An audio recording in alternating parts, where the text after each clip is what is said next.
Came to Future CAs, hope you all are doing well. I am CA Devesh Harpalani, your CA final AFM faculty. सबसे पहले तो अगर आपने May 26 में exams दिए हैं and you are expecting your results in the next couple of days, wishing you all the very best from the bottom of my heart and hoping to welcome you all to the fraternity real soon. अब ये video है किस बारे में sir? Result तो वैसे भी 2 दिन में आ रहा है. इस वीडियो में हम लोग क्या बात करने वाले? Yes. For the last 5 months, a lot of things have happened. Jain का पेपर AFM का टफ आया, मे का पेपर AFM का टफ आया. I think now it is proven without doubt that both papers were quite tough. Of course, May was even tougher than January. सबसे बड़ा question आज की डेट पे ये है, क्या मे के AFM पेपर में ग्रेस मार्क्स मिलेंगे या नहीं मिलेंगे? आई थिंक रिजल्ट अब 2 दिन की देरी पे है, तो इस वीडियो में मैं इस क्वेश्चन को आंसर नहीं करूंगा आपके लिए. And any which ways, grace marks is something जो ICAI के हाथ में है. मैं एक चीज जरूर आपको बोलूंगा, क्या हिस्टोरिकली ग्रेस मार्क्स ICAI ने दिए हैं? The answer is an absolute yes. July 21 exams, which is when I secured an all India rank 13, उस अटेम्प्ट का ऑडिट का पेपर काफी टफ था.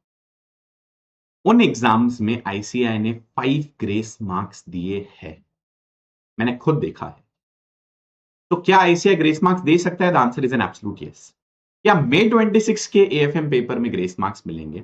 उसका मेरे पास जवाब नहीं है. उसका जवाब सिर्फ ICAI ही दे सकता है, जो हमको रिजल्ट आने पे पता चल जाएगा. तो सर फिर ये वीडियो क्यों? ये वीडियो इसीलिए कि काफी स्टूडेंट्स का ये क्वेश्चन है, both May 26 as well as November 26 onward जो लोग बच्चे एग्जाम देने वाले हैं, उनका ये क्वेश्चन है, सर AFM जैसा टफ पेपर अगर फ्यूचर में आया तो हम क्या कर सकते हैं? मैंने उस पर ऑलरेडी एक सेपरेट वीडियो बनाया हुआ है और अगर AFM का पेपर टफ आता है तो what do you do. But यहां पे मैं बात करूंगा पेपर चेकिंग वाले जो एस्पेक्ट की बात है कि क्या स्टेप मार्किंग मिलती है, ऐसे टफ पेपर में भी मार्क्स किस तरह स्कोर करना है, what are the learnings that you can pick up from the previous attempts and implement in the future attempts. अब जो हो गया सो हो गया, मे का पेपर चले गया है, लेकिन for those of you who are appearing in November और ऑनवर्ड्स, May 27, November 27 एक्सेट्रा, आप लोग क्या लर्निंग्स उठा सकते हो from the previous exams and how do you make sure even in the event of a tough paper you are appearing the paper very well and are able to score. And अगर आपने May 26 में exam किया था guys, मैं ये बोलूंगा I hope आपको इस वीडियो की जरूरत ही ना पड़े. भगवान करे आप 2 दिन बाद अपने नाम के आगे प्रीफिक्स ये लगा दो. मेरे को बोलते हुए भी गूज़बम्स आ रहे हैं, so it will be a big achievement and I am really positively manifesting that for you.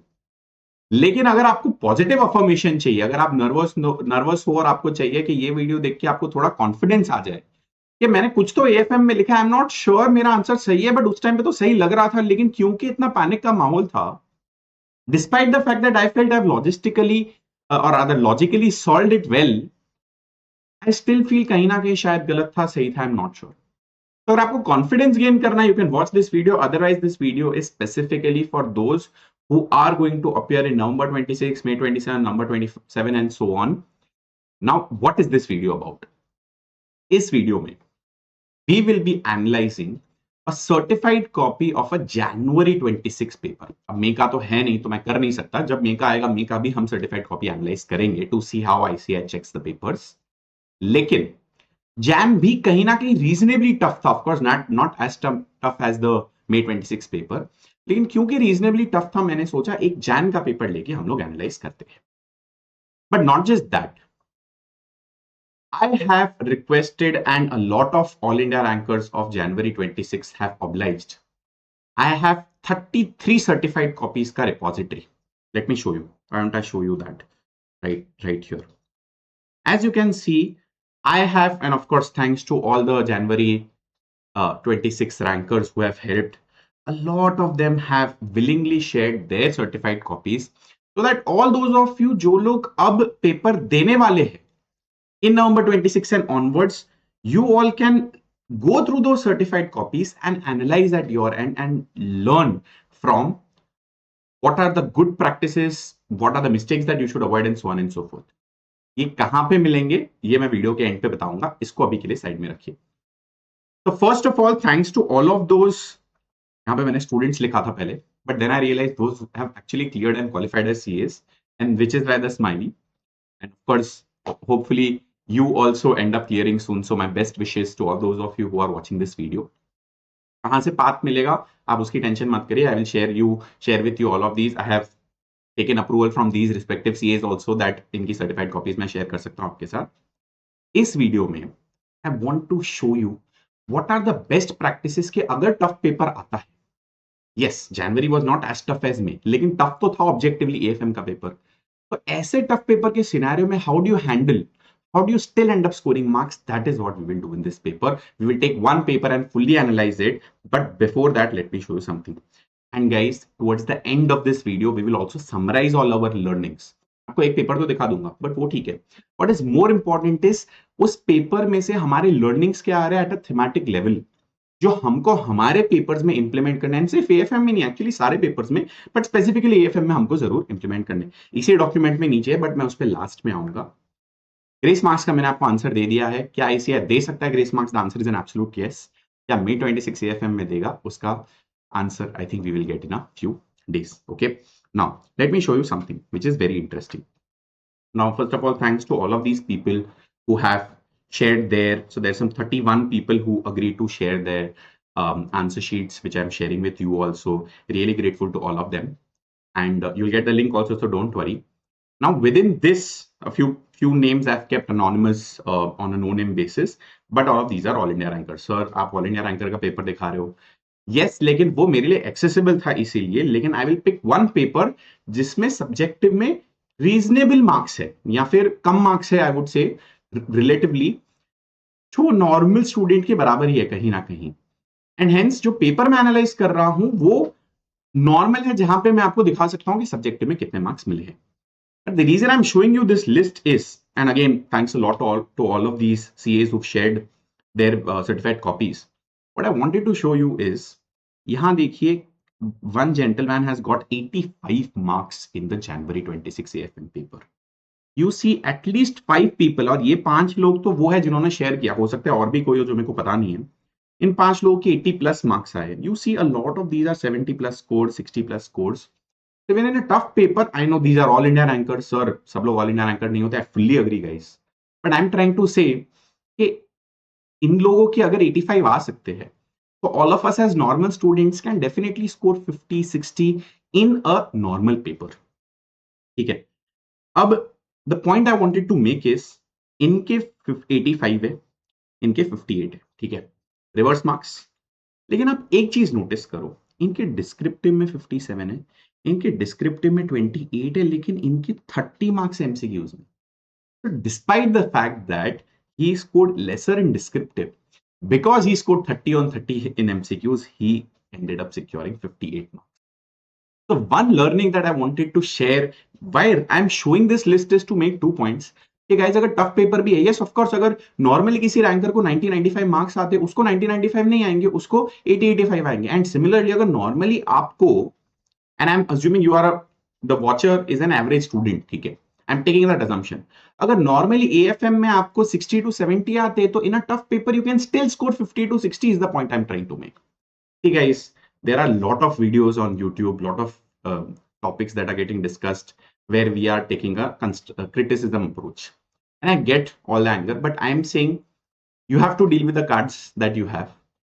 अगर पेपर टफ आया तो उस सिनेरियो में क्या करोगे, मैं बस आपको उस चीज के लिए प्रिपेयर कर रहा हूं. क्या पेपर टफ आना चाहिए, ये वैसे भी आपके और मेरे हाथ में नहीं है, तो मैं ये अजम्पशन ले रहा हूं, अगर पेपर टफ आया तो आपको किस तरह एक्ट करना है.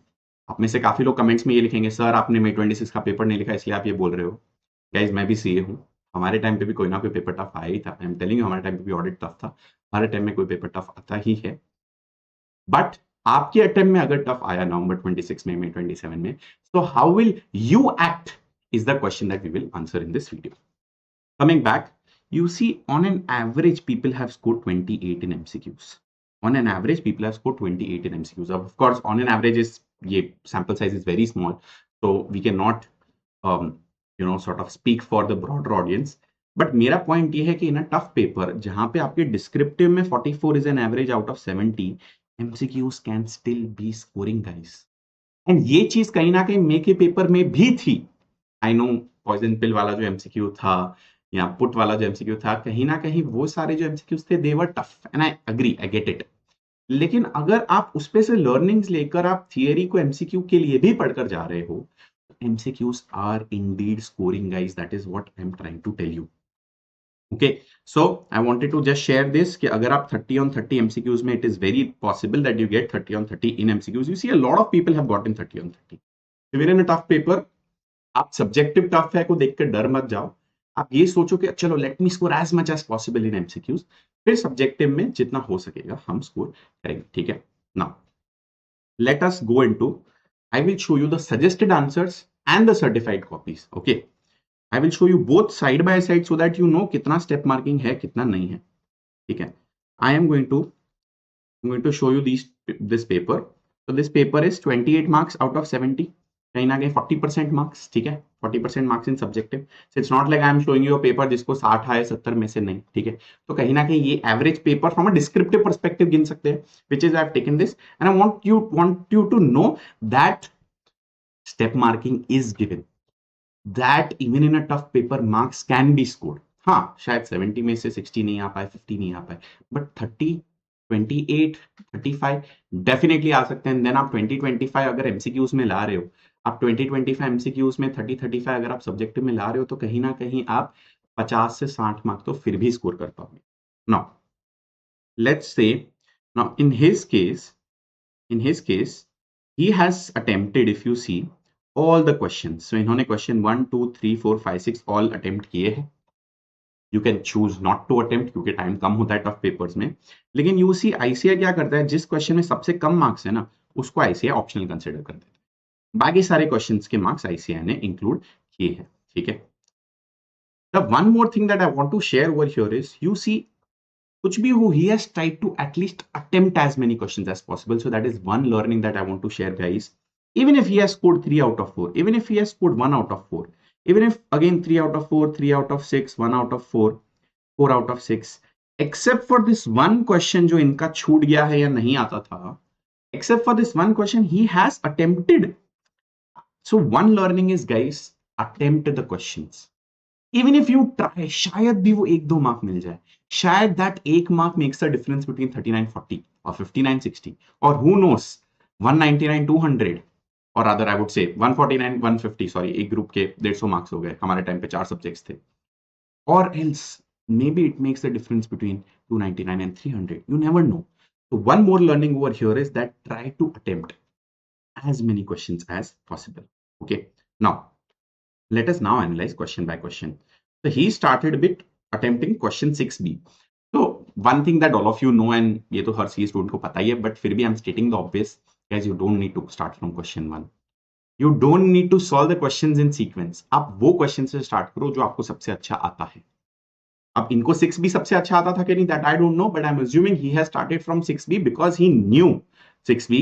and if you see, this question is similar to ICASM। I will show you 6b as well। I will show you the 6b question as well। कहीं ना कहीं ये जो 6b का question है, this is the 6b question if I'm not wrong। yes, this is question 6b। this is regarding the value of an abandonment option, and this question is similar to the one that was there in the ICAI study material। so he started with this, ठीक है, 4 marks का question है, he has started with this। he has ended up calculating the value of the option, but he has not taken out the present value of the option, ठीक है। so if you see the solution, here, he has calculated till here, but he has not taken out the present value। so क्या ICAI ने पूरे 4 marks काट दिए हैं because final answer was not correct? The answer is no, because he did not calculate the present value. 2 marks cut हुए हैं, 2 marks फिर भी मिले हैं 4 में से। तो आप में से कुछ लोग आर्ग्यू कर सकते हैं सर इसमें 3 मिलने चाहिए थे। That is a different scenario. The point I am trying to drive is step के मार्क्स मिलते हैं गाइस। हो सकता है एज पर ICAI answer scheme present value के 2 मार्क्स थे एंड वैल्यू कैलकुलेट करने के 2 मार्क्स थे। The bigger point over here is, even if you don't reach the final answer, you have calculated an interim step which is correct, you will get those marks। let us go to the next sum, that is 6a। now if you see, first of all, ICAI के solution में यहाँ पे 2 solutions दिए हुए। one solution where the dividend income dividend has been paid excluding the dividend receivable from the dividend income, and एक case में include किया हुआ है।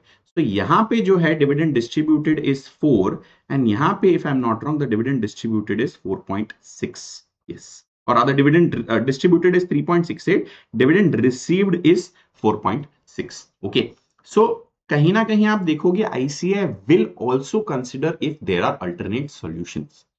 उनको सजेस्टेड आंसर्स में एग्जामिनर्स को अल्टरनेट सॉल्यूशंस दिए जाते हैं. सो वन थिंग इज, आपको ये टेंशन नहीं लेना कि नहीं मैंने ICAI के हिसाब से ही किया होगा. तो as long as there is logic, likely you will get marks. Now point number 2.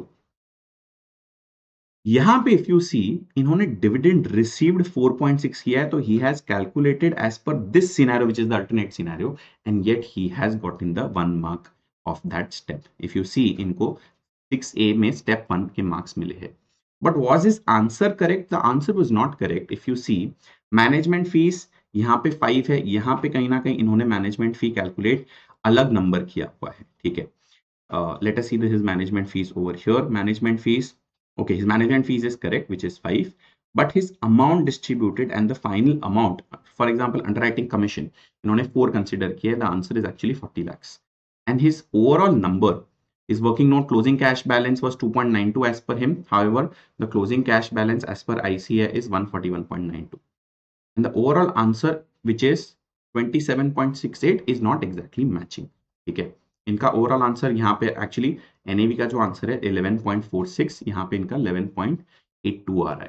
तो his overall answer is not correct, but because his steps are right. For example यहाँ पे इन्होंने मैनेजमेंट एक्सपेंस करेक्टली कैलकुलेट किया हुआ है, because he has calculated the dividend received correctly, because he has calculated the sale receipts and the purchase of new securities correctly. ये जो interim steps है, proceed from sale 280 to 265 5, ये इन्होंने correct किया हुआ है, बट कैपिटल गेन इन्होंने नहीं किया हुआ है. So because he has done a few things, ICAI has given 1 mark of the step. So the larger point here is step marking is there, guys. Now let us go to question 6C. Now you see 6C is a theory question. 6C is a theory question. इसमें इनका part 1 is right, part 3 is right, part 4 is right. ठीक है, इनका part 2 is actually wrong, और other point number 2. ठीक है, which is first is right, third is right. Actually there is no fourth part, this is third. तो first and third are right. It was a 3 marker question, तो उनको 3 में से इनको 2 marks मिले हैं. As you can see again, because this was wrong, इसका mark नहीं मिला है, बट फर्स्ट एंड थर्ड का उनको मार्क मिला है. So again, guys, step marking is there. Let us move to the next question. Question 4B. Question 4B. Let us come to the ICAI question. Okay. Question 4B में 3 parts were supposed to be calculated. It is a 4-mark question. Operating income needs to be calculated. EVA needs to be calculated. And the third part is how much dividend per share needs to be paid before the value of the company starts to decline. Operating income 160 lakhs he has calculated correctly. So let us see the ICAI solution. First step was operating income. Okay, that was the first step. Operating income was 160 lakhs, so that part is correct. He has gotten the 1 mark for the first part of the question. Correct. Second part of the question was where they asked EVA. His answer for EVA is what? First of all, is this WACC correct? No. WACC 10% versus 12% is not exactly correct. His answer for EVA is 27.51, but actual EVA comes to 42 as per ICAI. As per ICAI, the dividend comes to 6. His answer for dividend is wrong. लेकिन because operating income, which is EBIT का calculation यहाँ पे सही था, वो step marking किया है ICAI ने. One can always argue, sir एक की जगह 1.5 मार्क मिलना चाहिए था. See, that is very subjective, and as students हमको हमेशा चाहिएगा कि ज्यादा मिले, एंड प्रोबेबली वो सही भी है. लेकिन माय लिमिटेड पॉइंट इज, ये मत सोचना कभी भी, and for those of you appeared in May 26 also guys, अगर आपका आधा आंसर भी सही है, you will get some marks. ये नहीं है कि पूरे क्वेश्चन में 0. कभी कभार हम एज सीए स्टूडेंट्स क्या करते हैं ना, हम लोग इतने कंजर्वेटिव होते हैं, यार फाइनल आंसर मैच नहीं कर रहा है मेरा, मैं तो 0 मान लेता हूं, इसमें 0 मिलेंगे. नहीं गाइस, आपको कुछ मार्क्स तो मिलेंगे, so do not worry. Let us go to the next question. This question 1A is a fully correct question. So 1A में क्या पूछा था आपको? ओपनिंग NAV पूछा हुआ है, if I'm not wrong. And you see 1A का answer जो है इनका, properly to the T 95.87 correct है. It is a 6 marks question. He has gotten the full 6 marks. तो अगर करेक्ट है, फिर आपने इसमें कुछ काटाकुटी भी किया हुआ है, आपका इसमें फॉर्मेटिंग ठीक नहीं भी है, it's okay. I mean sorry, I am using the word formatting, I mean to say format अगर आपने अच्छे से नहीं किया है, इन द सेंस आपने टेबल बनाने में या क्लेनलीनेस पे इतना ध्यान, प्रेजेंटेशन पे ध्यान नहीं दिया, it doesn't matter guys, this is ये final answer is what matters. If your answer matches you get the full 6 marks. The next learning over here is guys, अगर कोई क्वेश्चन आपको अच्छे से आता है उसको कॉन्फिडेंटली अटेम्प्ट करो, उस क्वेश्चन में तो पूरे मार्क मिलने के चांसेस है गाइस। सो आपको हर क्वेश्चन पूरा सही नहीं करना है, जो आ रहे हैं वो एकदम अच्छे से कर रहे हो सही, ग्रेट। जो नहीं भी आ रहे हैं वो एटलीस्ट कुछ स्टेप्स अगर आप सही कर रहे हो, उन स्टेप्स के आपको मार्क्स मिलेंगे। ठीक है, let us move ahead. Question 1B। ठीक है, ना क्वेश्चन 1B में आप देखो क्या पूछा हुआ है, पी रेशियो पूछा हुआ है, बोनस रेशियो पूछा हुआ है, मार्केट प्राइस ऑफ शेयर पूछा हुआ है। ठीक है, ही has calculated P ratio, he has calculated P ratio, he has calculated the bonus ratio, यहाँ पे इन्होंने बोनस रेशियो कैलकुलेट किया हुआ है।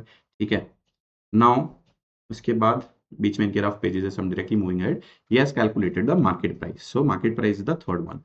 He has not calculated the fourth point which is post bonus free float market capitalization. ये 4 mark का question था, because he has done only 3 parts, he is scoring 3 marks for those 3 parts, he is not scoring the fourth mark. तो क्योंकि उनको तीन parts आते थे, अच्छे से सॉल्व किया, तो ऐसे please go ahead and take those 3 marks. Fourth आपने किया ही नहीं तो आपको वो फोर्थ मार्क नहीं मिलेगा। ठीक है, next go, let's go to the next one. Now you see question, now you see question 3A, but you have to go up and down a little because I'm juggling between 2 documents parallelly, but ये आपको दिखाना जरूरी है ताकि आपको confidence है कि ये आईसीआई का सोर्स है और सर एक्चुअल पेपर दिखा रहे हैं। मैं सिर्फ बोल दूंगा तो कहीं ना कहीं लोगों को कॉन्फिडेंस नहीं आता है। I want you to actually see के आईसीआई का सॉल्यूशन है एंड इस तरह सॉल्व किया हुआ है। Now this is question 3A, इसमें PNL on futures, PNL on options पूछा हुआ है। ठीक है, यहाँ पे नाउ यू सी PLN और फ्यूचर्स इज 3361, एग्जैक्टली मैचिंग 3361। ठीक है, इसके इनको 2 मार्क्स मिल गए, इसके इनको 2 मार्क्स मिल गए।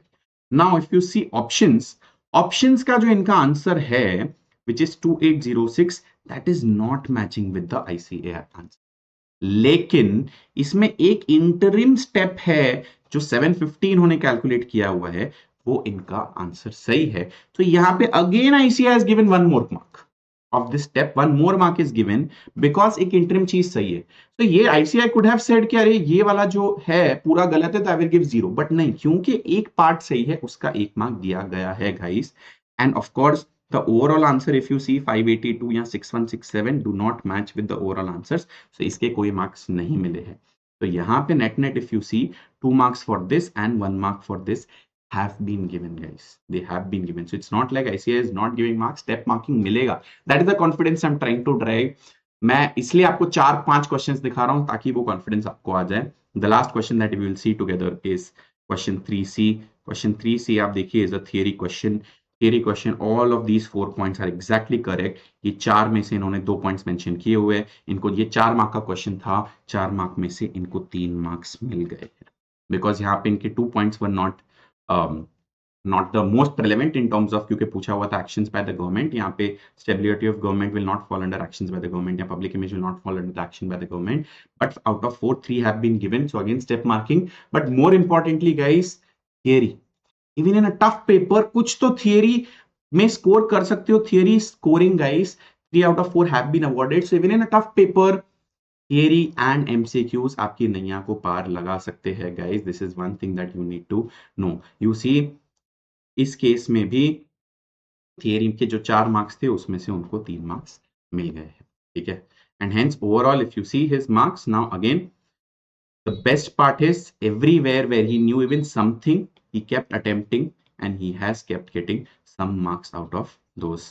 ठीक है, 100% शायद उनको सिर्फ एक ही क्वेश्चन में, actually this is the thing to note, completely right उनका सिर्फ एक ही क्वेश्चन था, लेकिन क्योंकि हर क्वेश्चन में थोड़े थोड़े थोड़े मार्क्स मिले हैं, वो अक्यूमुलेट होके ही हैज स्कोर्ड 28 मार्क्स। तो गाइस ये मत सोचना कि पूरा सम सही होगा तो ही मार्क्स मिलेंगे, even if part of the question is correct you will get marks guys. And hence now finally coming to our learnings. So what are the learnings guys, what are the learnings if you are appearing for November 26, May 27, November 27? What are the learnings? Number one learning, which is the most important, which is MCQs can be scoring.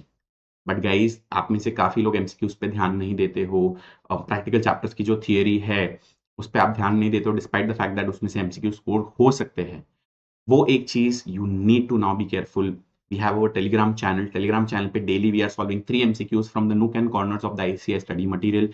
जिस तरह मई के MCQs कहीं ना कहीं corners में से पूछ लिए, इस तरह अगर नवंबर और मई 27 में पूछ लिए तो you should be better prepared. You can join our Telegram channel, link is given in the description. वहां पे रोज के 3 MCQs we are solving. Next is step marking is done. काफी लोग बोलते हैं सर स्टेप मार्किंग नहीं होता है, स्टेप मार्किंग होता है। आई एम अगेन सेइंग वो उस स्टेप का 1 मिलना चाहिए या 1.5 मिलना चाहिए या 2, that becomes debatable, but I am keeping that aside for now. But step के मार्क्स मिलते हैं। What is theory can be scoring guys? Fourth, at least those questions that you know अच्छे से, even in a tough paper I am hoping 3 4 2 4 5 SM से questions आएंगे। So those questions at least attempt confidently. Now, sir मई 26 के paper में तो SM से बहुत कम आया था, बट गाइस फिर भी आया था एसएम से। ऐसा नहीं है कि एक क्वेश्चन भी नहीं पूछा था। And May 26 was an anomaly of sorts. जरूरी नहीं कि ऐसा पेपर रिपीट हो, पर मैं तो बोल रहा हूं ऐसा पेपर रिपीट होता भी है, so the other points definitely apply. एक क्वेश्चन तो फिर भी आईसीएसएम का पूछ सकते हैं guys. Next, do not hesitate to attempt. Why? आप अटेम्प्ट कर रहे हो, शायद भी वो 1 मार्क मिल जाए, which creates the difference between 3940, 5960, AR51, AR50, 149, 150 या फिर 299, 300. So do not hesitate to attempt as much as you can. You should fight for every mark. And last thing is, your formatting or your presentation is not the most important in the exams. आप लिखते जाओ, अगर आपका answer सही होगा guys आपको marks मिलेंगे, step सही होगा आपको मार्क्स मिलेंगे। The reason I am making this video is काफी लोग बहुत नर्वस हो गए मई 26 के एफएम पेपर के बाद। Guys this is a I would say a positive affirmation to all of you कि गाइस इतना नर्वस नहीं होना है। अगर पेपर टफ आ भी गया तो देख लेंगे, वील डील विद इट। अगर टफ आया तो सबके लिए टफ है ना, किसी को तो पास करेगा। ये अप्रोच लेना है एग्जाम में। You have to keep that positive attitude. मेरे से जितना होगा मैं एमसीक्यूज में ट्राई करूंगा, 25 लेकर आऊं, 30 लेकर आऊं, 22 लेकर आऊं, व्हाटएवर। थियरी वो नहीं छोड़ने। अगर आईसीआई का आइडेंटिकल क्वेश्चन एटलीस्ट वो नहीं छोड़ना है ना, उसके बाद जितने क्वेश्चंस बच रहे हैं उसमें मैं एडी चोटी का जोड़ लगा के I will try my best to answer. फिर चाहे 2 मिले, 5 मिले, 1 मिले, नहीं मिले, in any case I will try my best. That is the positive mindset you will take.